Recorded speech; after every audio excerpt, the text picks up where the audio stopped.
அனைவருக்கும் வணக்கம். நம்ம இப்ப பாண்டியன் ஸ்டோர்ஸ் சீரியல்ல என்னெல்லாம் சுவாரஸ்யமான விஷயங்கள் நடக்குதுன்னு பார்க்கலாம் வாங்க. நம்ம அரசு கோர்ட்டுக்கு போற விஷயத்த பத்தி வீட்ல எல்லாருமே ரொம்ப சீரியஸா யோசிச்சுக்கிட்டு இருக்காங்க.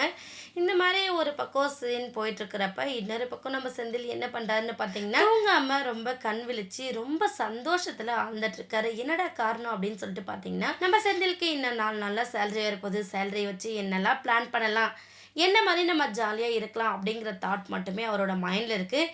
அந்த சந்தோஷத்தில் கையை வேகமாக அடிக்க அது போய் நம்ம மீனா மேலே பட்டுறது. மீனா வந்து தூங்கிருந்து எந்திரிச்சு உட்காந்துடுறாங்க.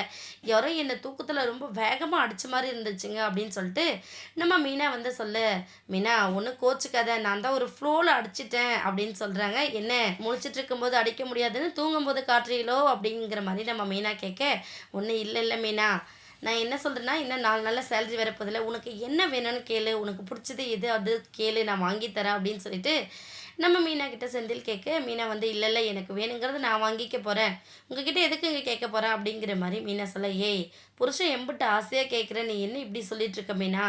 ஏதாச்சும் வேணும்னா கேளு அப்படின்னு சொல்றாங்க. உடனே மீனா வந்து யோசிச்சு சரி சாப்பிட போலாமா வெளியில அப்படிங்கிற மாதிரி கேட்குறாங்க. சாப்பிட தானே கண்டிப்பா போலாம். அதை தாண்டி வேற ஏதாச்சும் வைரம் பிளாட்டினம், தங்கம் அந்த மாதிரி ஏதாச்சும் கேளு அப்படின்னு சொல்கிறாங்க.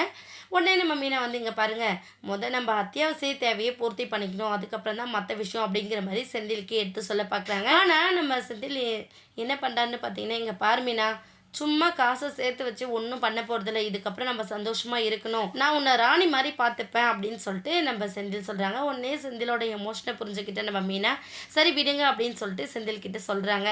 இன்னும் 4 நாள் கழிச்சு கண்டிப்பாக கேட்குறேன் அப்படின்னு சொல்லிடுறாங்க. இன்னொரு பக்கம் நம்ம குமார் வீட்டில் என்ன ஆகுதுன்னு சொல்லிட்டு பார்த்தீங்கன்னா, குமார் ஜெயிலுக்கு போயிடுவானோ அப்படின்னு சொல்லிட்டு ரொம்ப பதட்டத்தோடு இருக்காங்க நம்ம மாரி சக்திவேல் 2 பேருமே. ஆனால் நம்ம முத்துவேல் என்ன பண்ணுறாருன்னு பார்த்தீங்கன்னா, வக்கீலுக்கு கால் பண்ணி என்ன பண்ணுவீங்க ஏது பண்ணுவீங்கன்னு தெரியாது, குமார் வந்து இந்த தடவை ஜெயிலுக்கு போகவே கூடாது, என்ன பிரச்சனையாக இருந்தாலும் சரி, யார் கையில் காலை விடுறதா இருந்தாலும் பரவாயில்ல, குமாரை ஜெயிலுக்கு போகாமல் பார்த்துக்க வேண்டியது நம்மளோட கடமை அப்படின்னு சொல்லிட்டு ஒரு பேசி முடிக்கிறாங்க. அந்த டைமில் கோயிலேருந்து வந்த நம்ம சக்திவேலும் மாறி என்ன பண்ணுறான்னு பார்த்தீங்கன்னா, குமாருக்கு பொட்டெல்லாம் வச்சுட்டு இந்த கேஸ்லேருந்து எப்படியாச்சும் குமார் வெளியில் வந்துடணும், இல்லைனா என்னால் அந்த துயரை தாங்கிக்கவே முடியாது அப்படின்னு சொல்லிட்டு மாறி ஒரு பக்கம் ரொம்ப ஃபீல் பண்ணுறாங்க. இதெல்லாம் கேட்டு நம்ம சக்திவேல் அவரோட கோவம் என்ன அப்படிங்கிறத வெளிக்கொட்ட போகிறாரு. வெயிட் பண்ணி பார்க்கலாம். இந்த வீடியோ உங்களுக்கு பிடிச்சிருந்தா மறக்காமல் நம்ம சேனலை சப்ஸ்கிரைப் பண்ணுங்கள். தேங்க்யூ.